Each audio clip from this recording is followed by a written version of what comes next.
Welcome to Dr. Judy Morgan's Naturally Healthy Pets, where world-renowned author, speaker, and holistic veterinarian Dr. Judy Morgan answers your questions and offers healthy options for raising your pets in a more holistic manner. Not sure which vaccinations should be given or how often? Not sure what to use for flea, tick, and heartworm prevention? Join Dr. Judy now as she interviews the top experts and showcases the latest products that will help your pets stay naturally healthy.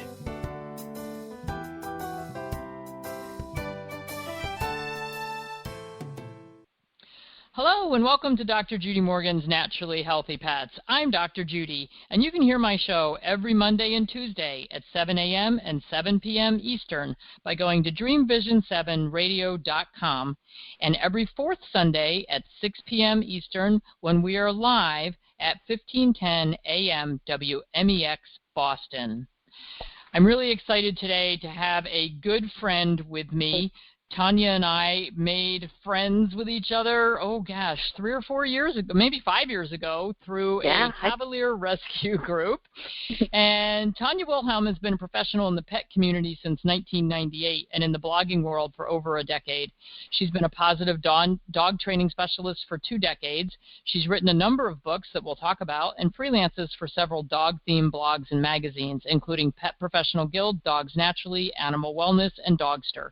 She travels the U.S. presenting dog and cat behavior workshops at pet expos and events, and her main objective is to help others lead a fun and healthy lifestyle with their pets. I have done many events with Tanya, and she's great to work with, and we always have fun. Tanya, welcome aboard. Thanks for coming. Thanks for having me, Dr. Morgan. I really appreciate it. So we're getting into that time of the year when, for all those people, especially who live in Tornado Alley, but really anywhere in this country, during the spring and summer, we have huge thunderstorms, tornadoes, you name it, hurricanes in the fall. It just kind of goes from one bad thing to another. And I know that you deal with anxiety quite often with dogs, and one of your books called Please Stay is about separation anxiety. So I would like today to talk about different kinds of anxiety and how they can be helped, maybe things that people could do before the storm comes, and ways that we can help desensitize our pets so that, when the storm does arrive, maybe it's not so bad, and then things that you can do when your dog is in panic mode. So I'm going to turn the floor over to you, and I'll ask questions as you go along. That sounds great. All righty. So let's talk about, we've got storms. It's been raining here and storming for 5 days. So what do I do with a dog who's thunderstorm phobic and just goes crazy every time they hear that first rumble? Yeah, well, I can totally relate. One of the big reasons I even got into canine anxiety was because of my golden retriever, Theo, who's now passed, but that was back in 2001. And he had severe anxieties from separation anxiety, noise phobia, and thunder phobia. It took me 2 years after his passing to not have numbness in my own hands every time the thunderstorms would roll in because of all the stress he went through, and then the stress that the house went through trying to deal with him. Now that brings up a good point. There are many people who are afraid of thunderstorms. Do we pass that anxiety on to our pets? And when I first had Theo and he was developing thunder phobia, that was so early in my career. I think I was like 4 years into dog training, and I met with applied animal behaviors, and that was the first question she asked me. She said, "Are you afraid of storms?" And I'm not. Why I was after Theo, but so we definitely, our emotions definitely can play a role in our dogs. And same with other dogs in the household. So if you have a dog who has thunder phobia, the other dogs and other pets can also pick up on his vibes. And it's not that they know why they're stressed. They just know that their other brother or sister is upset, so they need to worry about it. So it's definitely very, very tricky to deal with the whole family. Oh, good. So with the 9 dogs that we have here, if I have one who's got... Now, the good news at my house, everybody's deaf at this point, so nobody hears the dog. That was something I kept wishing for Theo. I'm like, why can't he just go deaf? Why can't he just go deaf?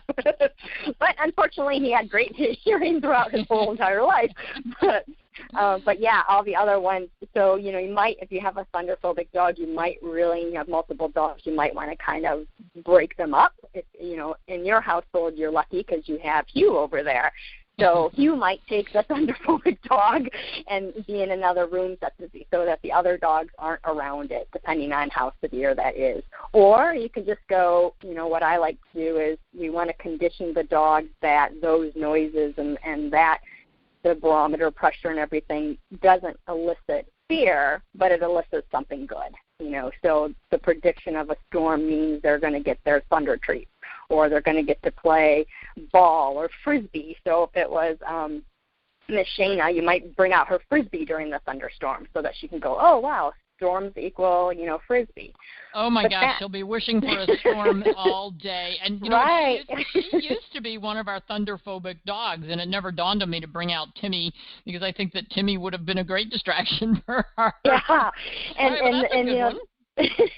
and that, that works really well for mild cases. So for, my Theo, that wasn't working. Okay. He was, there's this storm and it's 10 miles away. I barely hear the little bit of a noise. I need to dig to China. I need to just get out of this house, and it was when I left him before I knew he had thunderphobia. I came home, my apartment was flooded. I thought that my toilet just came out of the wall because a little nozzle came out. We'll find out later that during a thunderstorm, Theo was trying to bury himself behind the toilet. So he actually popped that water hose out, and he's the one that flooded my apartment, ate my walls, ate the furniture, moved my queen-size bed. All this was going on during the thunderstorms. Poor so guy. So with mild cases, we have lots of work that we can do, and it's usually really successful. With really severe cases, which luckily there aren't as many Theos in the world as there are ones that are kind of easier to deal with. That's when I really like to work with, the client's veterinarian. Ideally, if it's a holistic veterinarian like yourself, we can, talk about natural supplements, their diet, and kind of work at treating a whole dog. You mentioned that we met about 5 years ago, and unfortunately that was after Theo's passing. So the knowledge that I've learned from you, I would have loved to have been able to apply to Theo to see if we would have been able to have even a better change. Yeah, that would have been interesting. So, so for somebody who has the dog who's kind of moderate, they're a little bit crazy, but they're not pulling the toilet off the wall. Right. So what kinds of things can people do, one, kind of before storms occur to kind of desensitize their dogs, and then what can they do during the storm? Absolutely, and you hit the nail right on the head. I get all the calls in July. They're full-blown, thunderstorms going on, 4th of July, the week before 4th of July, I get the calls of the dogs that are afraid of fireworks. I'm like, okay, well, we're going to just try to manage, this next week. But we get those same calls. Everybody wants ace promazine right before the 4th of July. Right, yeah. And and that's what we don't want. That's the drug that I wish would just go away for these dogs, because what happens with ACE is, as you know, they are fully aware, and the noises are actually heightened when they're on that medication. So even though they might not hurt themselves, they're actually making their phobias worse because they're starting to get more and more anxious. And if you think about us being fearful, if we were afraid of something and we weren't able to move or get away from that, that's only going to make that fear worse. Good, very good point. But so people calling me in December to work on thunderphobia, I love those people because those are the people that we actually can make a really nice change, because we have 5-6 months that we can actually start working on desensitizing the dogs, and that's when we want to think about what are all the dog's triggers. With Theo, again, it was 10 miles away. Darkening of the skies would get Theo to start pacing around the house.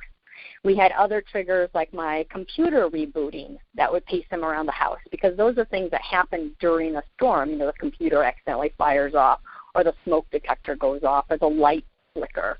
So those were all what we call triggers that would elicit a fearful response from a dog, from Theo. So what we can do during off-season is to take those triggers and condition them to something positive. So what I would do with Theo was I actually had my lights during off-season on different house timers when I was home. so that I would know that the timers would go off at, say, 3 o'clock, 5 o'clock, 7 o'clock. So I knew when those times came around and that light flickered, I wanted to give Theo a good experience. So for him, he had this rabbit fur squeaky toy that he really loved. So the light, and I'd have it in my pocket. So the light would flicker, and then out came my rabbit fur squeaky toy, and we had a nice, little game, kind of like Shayna with her Timmy. So flicker of the light, rabbit fur squeaky, play game, then goes into the pocket. And then again in a couple hours when it flickers again, rabbit toy, squeaky toy, woo, With Dexter, although he has no fears, if it was him, it'd be food. So the flicker of the light, then I tossed, Dexter some food. That was, it's all about what the dog finds motivating, what makes that dog tick. And we want that to be something really extra special when we're dealing with a phobia. We want to really hit home that potentially scary thing is now something okay. And then we do the same thing with all the little triggers, noises. So we hit, the YouTube, and we type in thunderstorms. And we turn it at such a little volume that there's no response. You always want to work below the threshold, below them being nervous, and you build. So you don't want to have that storm on so loud that your dog freaks out because now you're not training them the right thing. You want to make it really slow. And with today's technology, I know you hate technology. I'm loving technology because unlike when Theo was around, that storm came out of my computer. I mean, it was pretty spot on where it's coming out. Now we have our phones because they're not stupid. They know, oh, that's the computer. Oh, that's right. The radio. So now we can take our smartphones and put a thunderstorm app, and we can hide our smartphone somewhere else.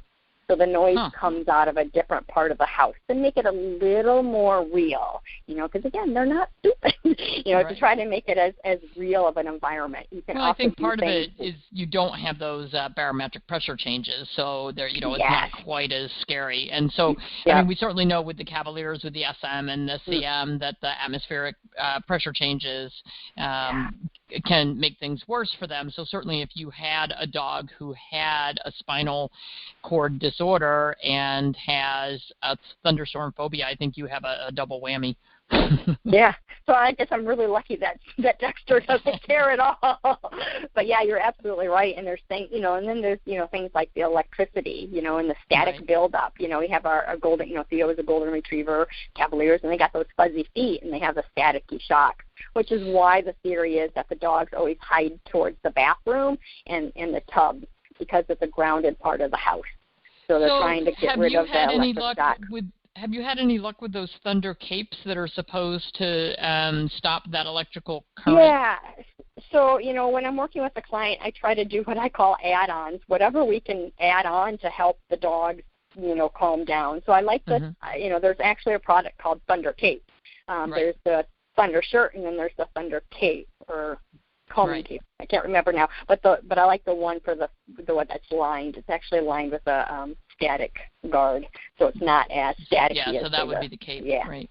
Yeah. So the theory behind the Thunder shirt, it swaddles them and just kind of contains them, which we use for dogs after surgery. We swaddle them in big blankets and towels, and it makes them feel very secure. Absolutely. And I've had pretty good luck with it, but there are some people that it doesn't work for, and I think maybe if they tried the cape instead of the shirt, they might do a little better. Yeah, and and I know the shirts work too. I mean, again, it's going to help, especially with the mild cases. When Theo had his issues, I believe the Thunder, I'm getting their names all mixed up, the Thunder jacket, is that what it is? Thunder jacket? Thunder shirt was patent, and they were really expensive. So I just took a man's tight-fitting T-shirt and slipped it over Theo and tied it in a knot to make it snug. And again, it did make a difference, but it didn't solve his problem. But, anything that I can add that makes him feel a little more comfortable. I did a lot of things with trying to reduce the noise. So I had a box fan, and so I'd have the box fan on the ground, and Theo would literally go stand in front of it. He's like, I just can't hear it if I'm standing here. And I also put on shooting, the shooting range earmuff things that you wear. I put those on his head too. Again, this is when I'm here, when I was there with him. And again, he's like, yep, please put these on. I don't want to hear anything. Right. Wow. So I think that for a lot of dogs, it's a combination of things. And sometimes you have to play with different combinations until you come up with the right combination for that particular pet. And so I think for the ones that are severe, you're going to probably be using 5 or 6 or 10 or 12 different ways to get those guys to calm down. So one of the things that I've talked about in the past is, if you have a basement available, particularly if it has no windows, you can take the dogs down there where they can't see the flashes of light, where they can't hear as well. Do you use any particular type of music or anything for them? Yes, absolutely. And just to go back to your point, when I had Theo, and even now I don't have a basement, so I also boarded up my bedroom window so that there was no light sneaking into that, and I also hung drapes on there to kind of, get rid of some of that noise as much as I could. Music, yes. So I love the CD Through a Dog's Ear. It's actually in volume 1. They actually have a lot of different volumes out there right now, but I always use that one. And so the key to using calming music that I find is to actually have that music as part of their life when they're not stressed. So that, again, you're kind of conditioning them that this music is just the time. And for Dexter, I used it for Dexter as a preventative when he went for a nap. So every time Dexter went for a nap, I played the CD. Every time he went for a nap, I played the CD. So, and then when I'd leave, I'd play the CD. I still play the CD almost 8 years later. As soon as that CD goes on, because he's been conditioned to it, his eyes get heavy and he goes to his crate. So that's kind of what we're trying to do with, this music is, sure, if you've never had it before, it's still going to help calm. But if you've actually conditioned your dog that the majority of the time you hear this music is actually a time that we're relaxing and maybe getting a body massage and kind of chilling out, will help elicit that calm feeling as well a little better. Awesome. So next thunderstorm, if I act crazy, I can get a massage. I'm going to be really happy. Yeah, right. throw on your CDs, and I think that they even have that CD that you can put in an app too, so you can have it, in your pocket, and you can bring. You said Shayna was the one that used to be stressed. Bring on Shayna and do a little massage and stuff. There you go. So, have you tried any of the homeopathic or herbal or essential oil products for these dogs? Yes, I like the panic attack. That tends to be my favorite go-to for this. And again, it can be a combination. So, a lot of these dogs. That one's actually a flower essence, the panic attack. Yes. So, and that's made by a botanical animal, if anybody's looking for it. Yeah. That's been my favorite one. It's been the most successful that I've had. I've had other ones work and stuff, but this one's definitely the one I go first. Okay. And then again, a combination. A lot of these dogs with, these phobias, like Theo, it's not just one thing that they're dealing with. It's usually a lot of things. So like right now, Sora, the one that I wrote about on your website, he's got a lot of other anxieties too. So he's on another one of the flower essences daily, 3 times a day. But then when there's an issue, like he goes for a visit to the park, or if he's not thunderphobic, but if he were thunderphobic, then we add the panic attack before that event. So you can just do it as an event. But again, a lot of these dogs tend to be dealing with a lot of things, not just the one thing. Right. Have you tried, I don't want to talk about a lot of different products, but have you tried either TFLN or Storm Stress? Any luck with those? I have used the TFLN at the very beginning. I think actually when I first started to work with you, because I think that was the first product that I heard you mention. And we use that for more general anxiety, but once I found the panic attack, I just find that it just does the job so well. Works better. Great. Good yeah, to know. Yeah. Okay. All right, so how else can we desensitize these guys ahead of time? We've got some soothing music. We've got their favorite game or treat or toy. And we've got an app playing thunderstorm music in the background that's too low for them to hear. Do you keep turning that volume up? Yep. Yeah, so you keep changing the volume. So as they start to get comfortable with one thing, and you want to make sure that they really are comfortable, because you don't want to go too fast. And you want to try to do that on a regular basis because, the more we put into it, the better that they're going to be able to deal with it versus just doing it once in a while. So we want to change that volume to make it higher, as they get more comfortable. We also want to change the location, change the times of day. And for me, I really try to make sure people change the thunder track. Don't use the same storm over and over because, again, they're not stupid, So you want to kind of make things a little different, the more novel it can be. And for these dogs, so like Theo with this thunder phobia, then it usually will trickle to noise phobia. So it won't just necessarily be thunderstorms, but it'll be other noises. So if I have a dog like that, then I always, life always happens, and I never know when that's going to happen. So I always would keep food in my pocket, so that if I'm doing something and a random car backfired, I wanted to give Theo food because I want to continue to condition him that every loud noise that you hear in his, again, Theo is going to explode out of his body, means you're going to get a reward. So that, again, I want to try to condition him that life is good and safe, because these dogs think the world's coming down on them. They literally think they're going to die. So we really want to try to make these guys feel like they're okay. And again, with these anxieties, like with Theo, it was everything. He was always on edge, always waiting for the next scary thing to happen. And again, he was an extreme case, but we want to, but that's what happens is they start off with one little thing, and if they have that personality of being ready to be upset, then something else can trigger another anxiety.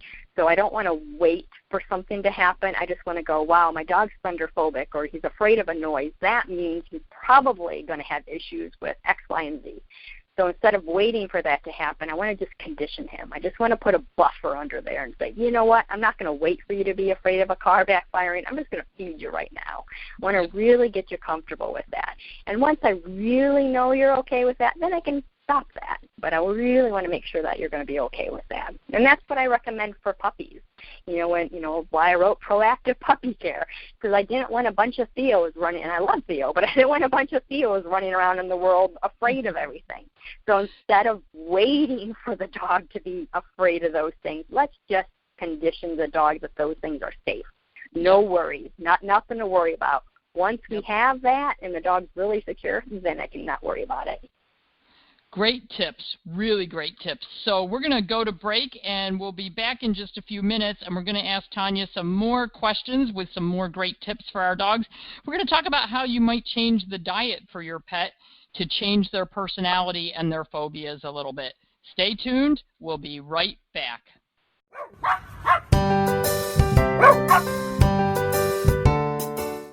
Interested in learning more?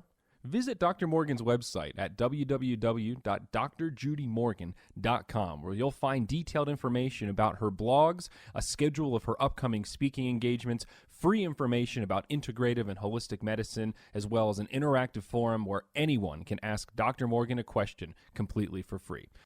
Visit her website today to join the mailing list, where you'll find exclusive information and promotions only available to those select subscribers.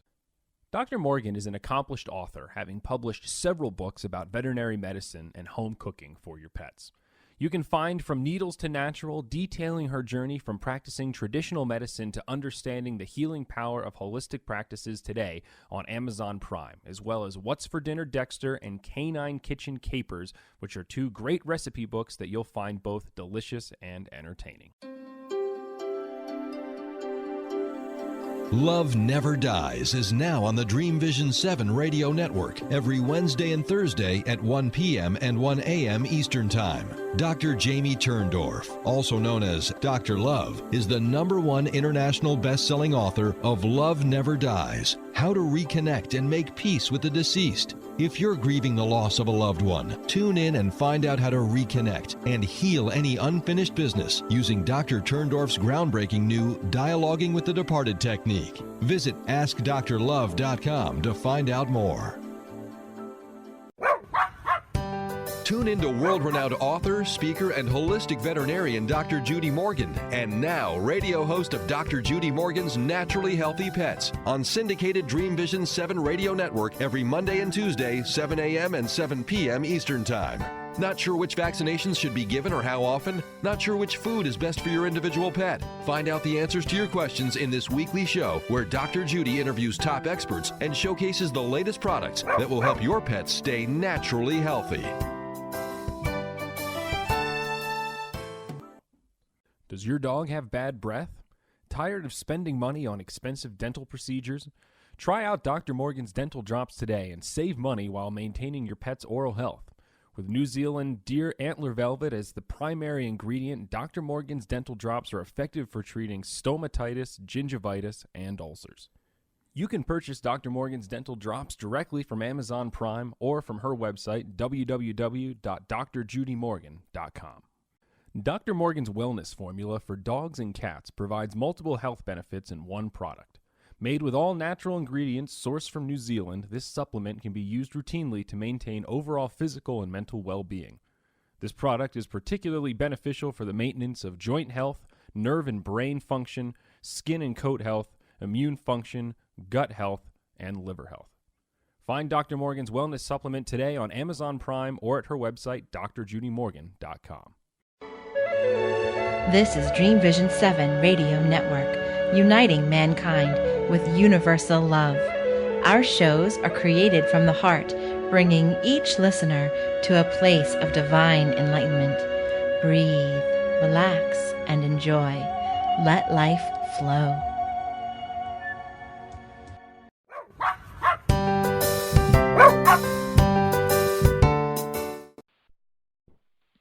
Welcome back. You're listening to Dr. Judy Morgan's Naturally Healthy Pets, airing every Monday and Tuesday at 7 a.m. and 7 p.m. Eastern on DreamVision7Radio.com, and every fourth Sunday at 6 p.m. Eastern at 1510 a.m. WMEX Boston.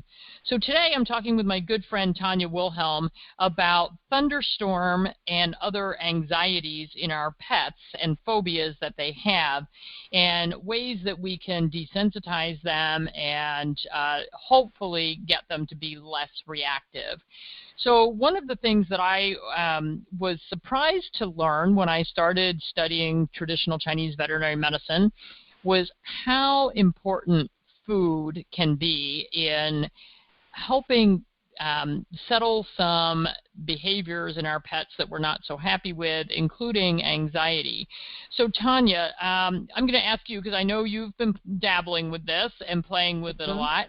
So I'd like you to talk about changes that you would make if you could go back with Theo, and maybe some changes you recommend for some of your clients now. Sure. And if only, I always go back and go, oh, if I only knew this back then. But, and like I tell my clients, we can only do what we know at the time, right. and then we can just kind of improve as we go along. But Theo was on a dry kibble diet, which at that time, I had always wanted to home cook for Theo.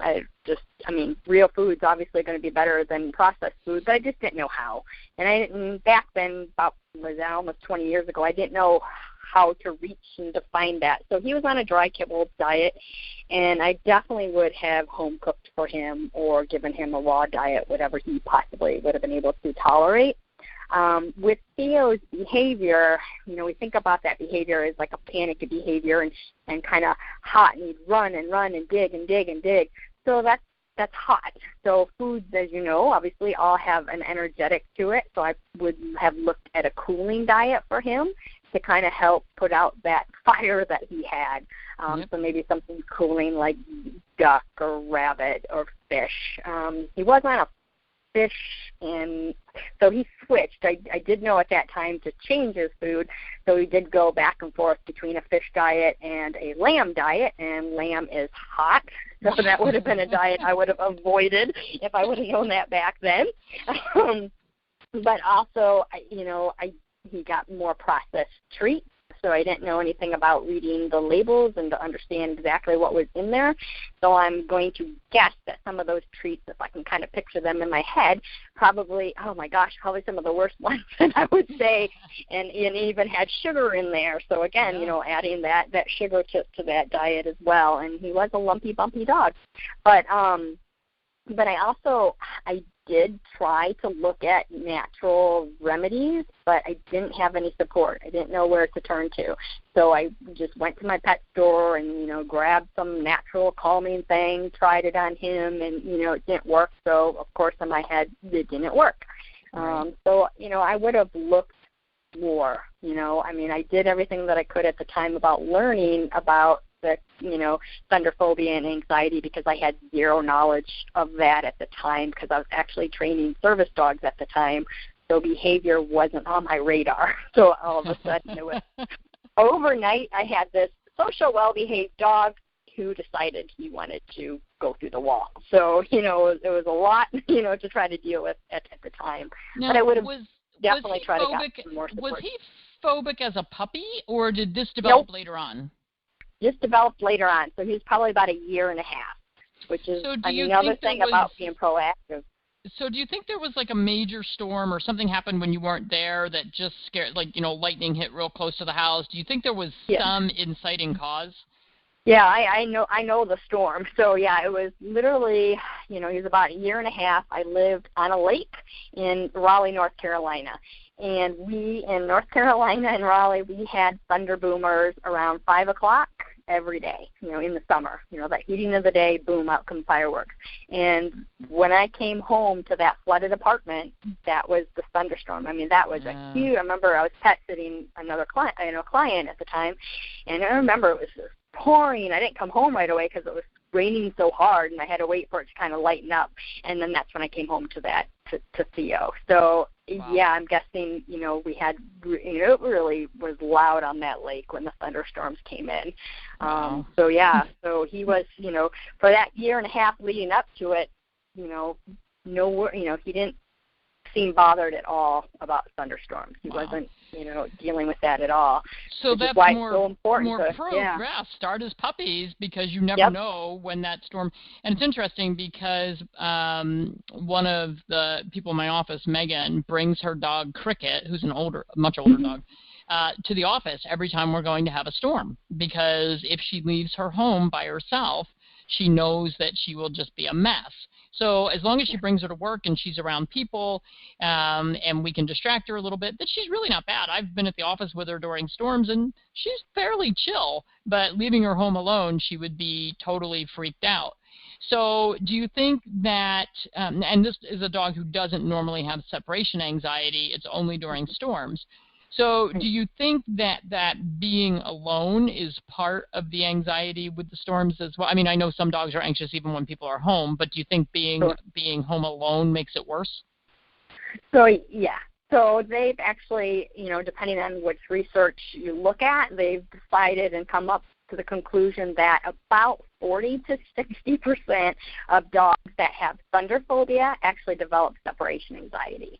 And the theory is, again, kind of like Theo, we were gone during that scary, storm, so don't ever leave me again. So it's definitely, and so when I'm working with a client who has a dog who has noise phobia, even if it's not storm phobia, I'm preparing them for the storm phobia and then the separation anxiety. Again, we want to try to stay on top of that ball and keep things as good as we can get them. Right.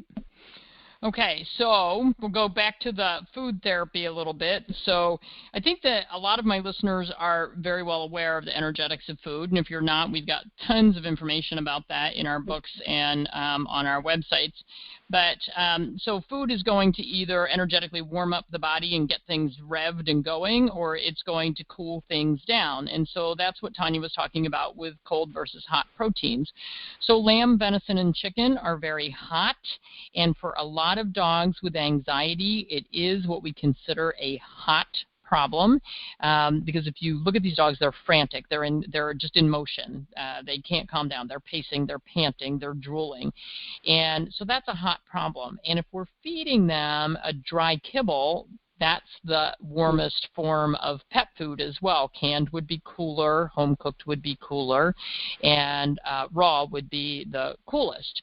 So if we look at a dog like Theo, who is just frantic with energy, feeding him particularly the lamb-based kibble. And it's great. It's kind of it's almost sad that Tanya was feeding half lamb and half fish. If we could have just stuck with a fish, we might have had a little bit better result.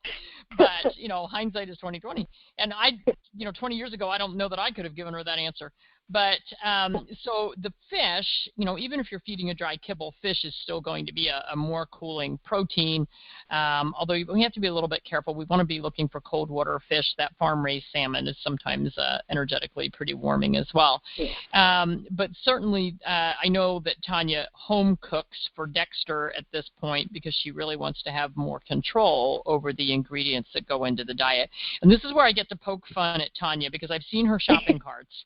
And Tanya's shopping carts for Dexter are all organic, highest quality, free range, grass-fed, you name it. It's the top of the crop.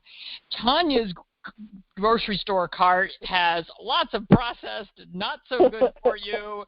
She kind of likes sweets. Just a little.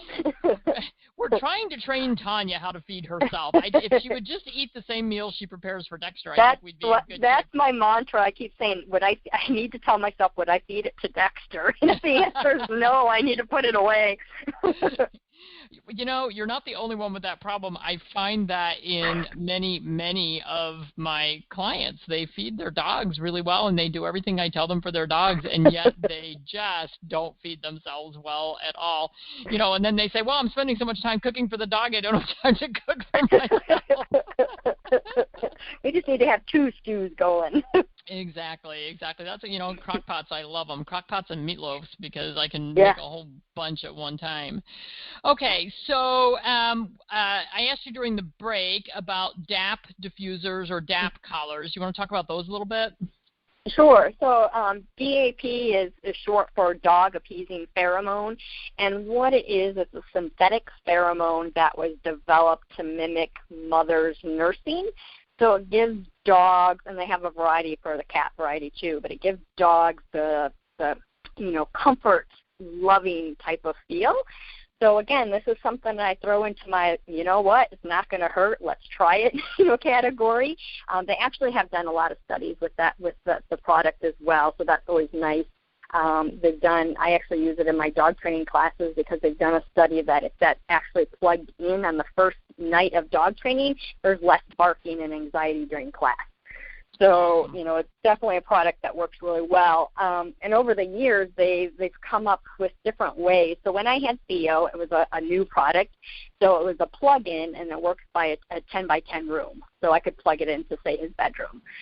Over the years now, they actually have it in a spray, and I like that spray a lot because with that spray, with the dogs with anxiety, a lot of times they're not in that 10 by 10 room.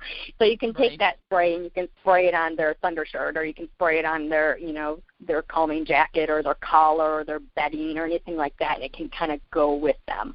So I usually recommend getting the spray too. I usually like to plug in if they're going to kind of be in that room, and it is important to remember that it's only effective in about a 10 by 10 room. But I definitely add that to my list. For Theo, I bought it. I plugged it in. I don't know if I saw any difference in him. But for Dexter, when I brought Dexter home, it's still something that I use. So when I brought Dexter home as a puppy, knowing that leaving the mom and leaving the litter mate could be stressful, I had to plug in. So I had to plug in my room. Again, I'm just thinking about what can I do to be proactive to not have a dog that has anxiety. So it's definitely a product that I still always ask my clients to use as let's see how this helps them. Well, that's great. The feline product is called Feel Away, and I have to say we use that spray a lot when we have cats that are nervous or anxious or growling, hissing, spitting. We will spray it on a towel and cover their carrier and let them just kind of chill out in there until they calm down for their office visit. So that brings up a question. Do you ever see cats with storm phobias? I've never seen one. I have not yet. I've just officially kind of said, yep, I'll see cat clients. It's something that I've unofficially been doing over the years, but I haven't had a cat client storm phobic. Although, back when I lived in North Carolina, I was a pet sitter as well, and so I had cat clients and dog clients, and I do know that we had a couple of cat clients that they're just going to hang out in the basement during the storm. So, but I didn't work with them. But so I definitely know that it does exist. I think, my theory about cats is when cats are a second pet versus the only pet, they have dogs and cats, it feels like sometimes the cats are just kind of there and they don't necessarily realize that they're nervous or, have an issue to deal with.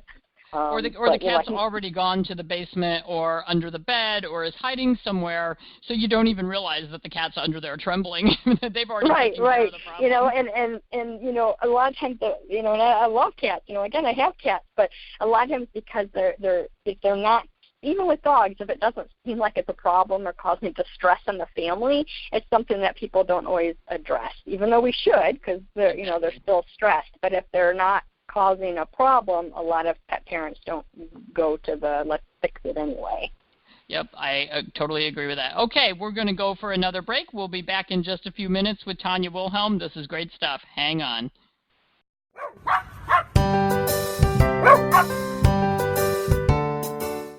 Interested in learning more? Visit Dr. Morgan's website at www.drjudymorgan.com, where you'll find detailed information about her blogs, a schedule of her upcoming speaking engagements, free information about integrative and holistic medicine, as well as an interactive forum where anyone can ask Dr. Morgan a question completely for free. Visit her website today to join the mailing list, where you'll find exclusive information and promotions only available to those select subscribers. Dr. Morgan is an accomplished author, having published several books about veterinary medicine and home cooking for your pets. You can find From Needles to Natural, detailing her journey from practicing traditional medicine to understanding the healing power of holistic practices today on Amazon Prime, as well as What's for Dinner Dexter and Canine Kitchen Capers, which are two great recipe books that you'll find both delicious and entertaining.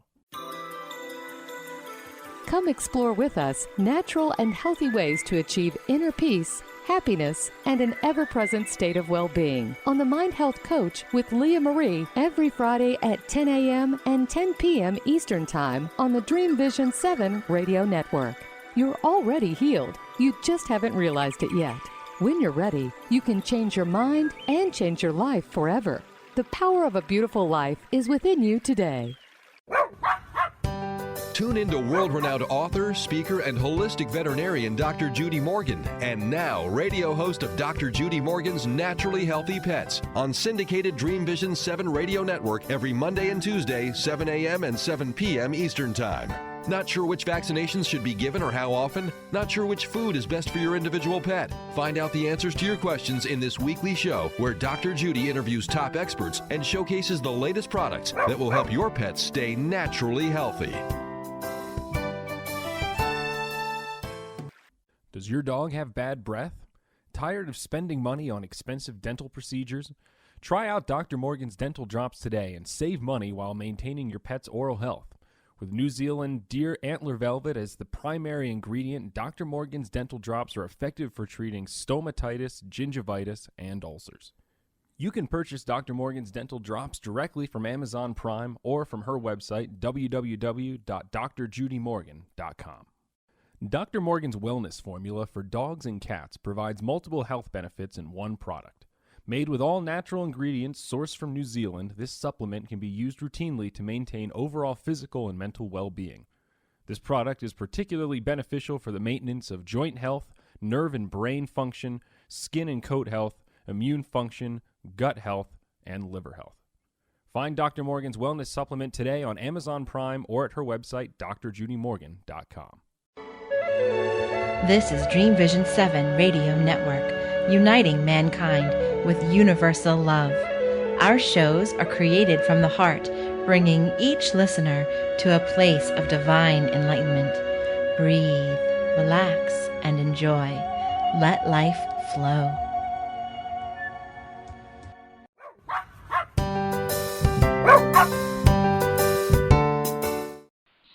Okay, welcome back. You're listening to Dr. Judy Morgan's Naturally Healthy Pets, and today I'm talking to my good friend Tanya Wilhelm about thunderstorm anxiety with our dogs, and we just decided that if cats are showing anxiety, they're not showing it very well. They're busy hiding. So we're all ignoring our kitties.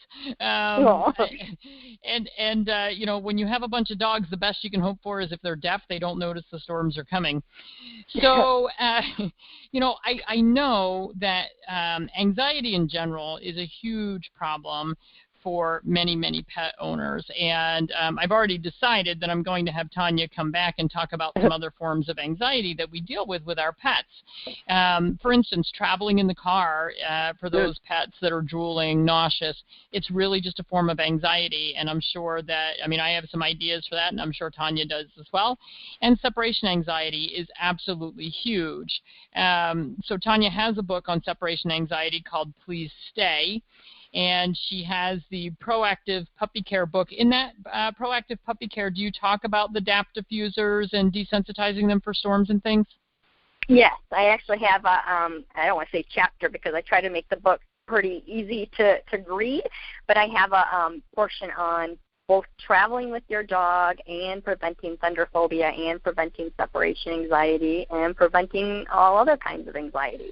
Because again, if we can, if we can get these guys, and that's the biggest thing that, when we have puppies or kittens, we have a huge responsibility, I feel, to prevent these behavioral problems because we have the best luck at preventing them versus trying to deal with them. When I had Theo, again, if I could flash back, now he was a rescue at 3 months, but if I could flash back, and I'd be working so much prevention like I did with Dexter that hopefully I would have enough underneath his belt that he could bounce that storm off. And that's the point. That's what we're trying to do. Make it that, I've been conditioning you. I'm teaching you that life is good. There's nothing to worry about. So when that big boomer does come on, that you're like, okay, whatever. I woke up from my nap. That's hopefully what we're going to be able to do with them. Yeah, and I think no matter how proactive you are, there still could be that one big storm. I think that some of the pets that went through Hurricane Sandy out here or went through Hurricane Katrina down south, boy, kind of can't blame them if they have some phobias and the people that go along with them as well. Absolutely. But if you have a good foundation, then I think that certainly it will be easier to recover from that trauma than if you didn't have any foundation to begin with. And I think you probably have the same frustrations. Like you said, people call you on July 3rd for July 4th.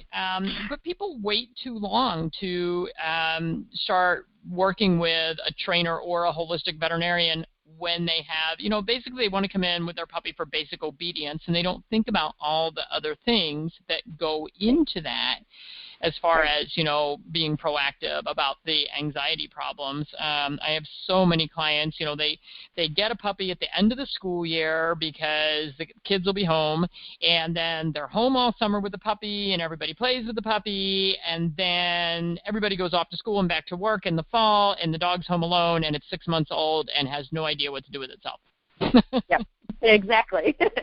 I get that all the time. And, I do teach group classes. I teach puppy and beginner classes now. And that's what I'm always talking about, especially in my puppy class.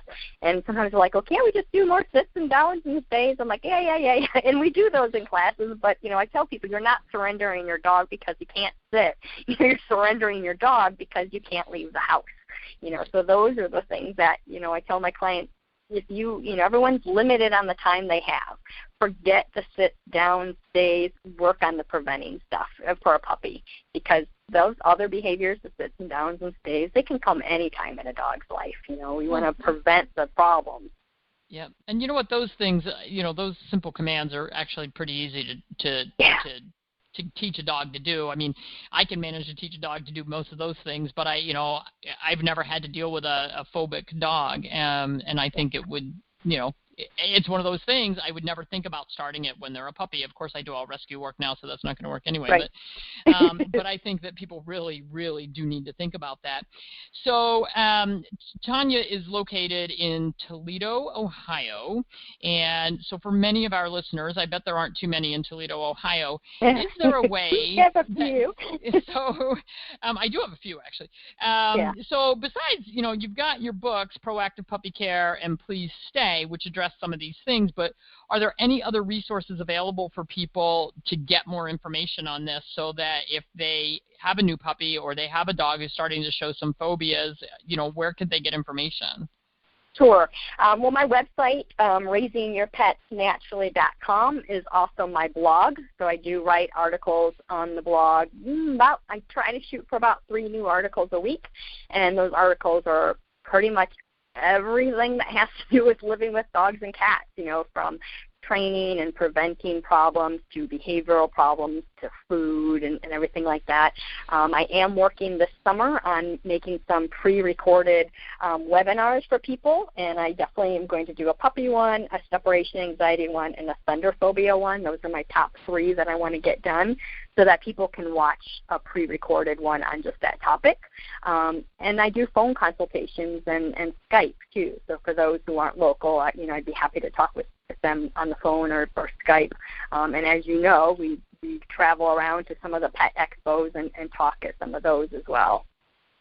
Which is really great. And Tanya's expo talks are always well attended. Sometimes she's teaching people how to do tricks with their dogs. She talks about the anxiety problems a lot because that is huge.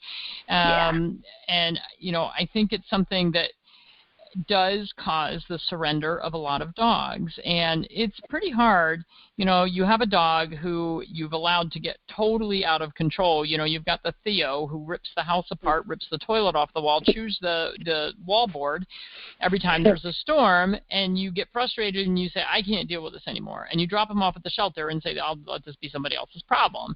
Now, you can either tell the people at the shelter that the dog has the problem or not. If you don't tell them and, they see, oh, this is a very nice dog, they get him adopted out, how many times is that dog going to bounce back into the shelter as soon as a thunderstorm rolls around? Or, dogs with aggressive behavior. And for me, if people would start their puppies early and if people could really understand what an important role they play in making that pet, part of your pack and, understand that they're safe and that life is good for them, we'd have a lot less dogs in shelters. And I think that is extremely important because behavior issues are really the number one reason that dogs are surrendered. And, I find that to be very sad. And a dog with a behavior issue is also very hard to get adopted out.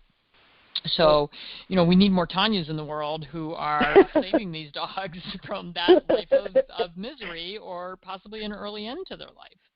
Yeah, well, I appreciate that. But, yeah, and it's tough, again, would never have wanted Theo to pass, but there was this big after he did go because I knew I wasn't able to cure him. I was able to help him, and we were able to manage and get things better. But the thunderstorms was still, an issue. And I did, by the way, since you notice I am in Ohio, I did move.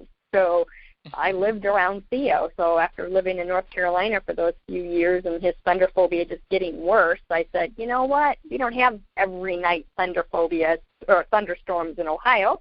So I moved back to Ohio with my family so Grandma could help so that, again, we weren't leaving Theo every day during the thunderstorm. So, it is a lot of work and it can be very challenging living with these dogs and trying to help them and feeling helpless. At that time, I was like, I don't know where else to go. I don't know what else to do. So it's tough. And that's why, I thank Theo for what he gave me because hopefully I'm able to help other people with their dogs with thunder phobia, and then even more importantly to help prevent them from happening in the future. Yeah, absolutely. And, I say that about every single pet who crosses our paths or enters our lives, whether it's one that lives with me or whether it's a patient, we learn something from every one of them. And, that may have been Theo's purpose in life, was to give you the opportunity to learn everything you could about that so that you could help thousands of other pet owners and pets so that they didn't have to go through the same thing. So, while it's very sad that Theo had to go through that, it did teach you a lot. And, the rest of us out here are thankful that you learned all of that because you're able to help so many of us. So if I ever get a puppy, which is pretty unlikely, but if I ever get, unless one comes through rescue that I just, I only take the sick ones. So, what am I going to do? Right. I guess if there's a really sick puppy with a bunch of genetic defects, then maybe I would keep a puppy. The house training on that can't be any worse than the 9 I live with. So puppies are easy to house train. Yeah, well, let me tell you, when they come from the puppy mills and they've been in a cage That's for true. 10 years, they're not so easy sometimes. But Yep. this has been great. Okay, so Tanya's website is raisingyourpetsnaturally.com. I want to make sure we get the S in there, raisingyourpetsnaturally.com. And she actually has 4 books out, Proactive Puppy Care we talked about, and Please Stay, which is her book on separation anxiety. And these are not long books. These are not huge. This is not a big read. This is not something that's going to take you 3 weeks to get through. This is something that you can sit down and look through and get a lot of good information. At our clinics, we actually give every new puppy owner a copy of the Proactive Puppy Care book because we feel, just as Tanya does, that it's important to get your dog started out on the right foot. And so now I'm going to ask her for a Proactive Kitten Care book. That'll be more fun. Yeah. That's on my to-do book, too. Okay, and then she also has Dexter's Delights, which is a book of recipes for dog treats, and some of them are pretty yummy. I remember when she was experimenting, and there were some good things and bad things. And that's what we do when we're cooking for our pets. And the other book Tanya and I actually co-authored is called What's for Dinner, Dexter, and that is a recipe book and explanation of the TCVM, the Chinese Veterinary Medicine Food Therapy, and talking about how the energetics of food, the different properties of food, how it can help change your dog's personality, strengthen different organ systems. So for dogs with separation anxiety, very commonly they have a Shen disturbance, which is either a heart disturbance or a mind disturbance. Very commonly comes from being fed foods that are basically deficient over long periods of time. We want to make sure that we're getting those good, rich meats in there, things that will really support their system. So, Tanya, thank you so much for being a guest today. I learned a lot. Hopefully everybody who was listening learned a lot from you as well. Where's the next place you're speaking? Maryland. I'll be in Maryland in about 3 weeks on just plain generalized anxiety. So that is on my website, and it's actually a free workshop. It's put on by a dog training and rescue group, so they do it as a free workshop for everybody. But they do have to register so that we have the head count. Okay, and so anybody who wants to register can do that at raisingyourpetsnaturally.com. I have a lot of followers here, so Tanya, if you want to send me a link, I can get that up on the Facebook page. I will do that. Thank you. Okay, so thank you, everyone, for tuning in. Remember that you can hear our shows every Monday and Tuesday at 7 a.m. and 7 p.m. Eastern at dreamvision7radio.com, every fourth Sunday at 6 p.m. Eastern at 1510 a.m. WMEX Boston, and that's part of the Dream Vision 7 radio network. If you have questions or comments for me, you can reach me at drjudymorgan.com. And I thank you so much for tuning in and listening to us every week. These shows are fun and educational for everyone. Thanks for tuning in. That's all for today. Find more answers to your questions next time on Dr. Judy Morgan's Naturally Healthy Pets every Monday and Tuesday at 7 a.m. and 7 p.m. Eastern Time by going to DreamVision7Radio.com, and every fourth Sunday at 6 p.m. Eastern Time when Dream Vision 7 Radio Network is at 1510 a.m. WMEX Boston. Join holistic veterinarian Dr. Judy to discover healthy options for raising your pets in a more holistic manner. Visit drjudymorgan.com to learn more.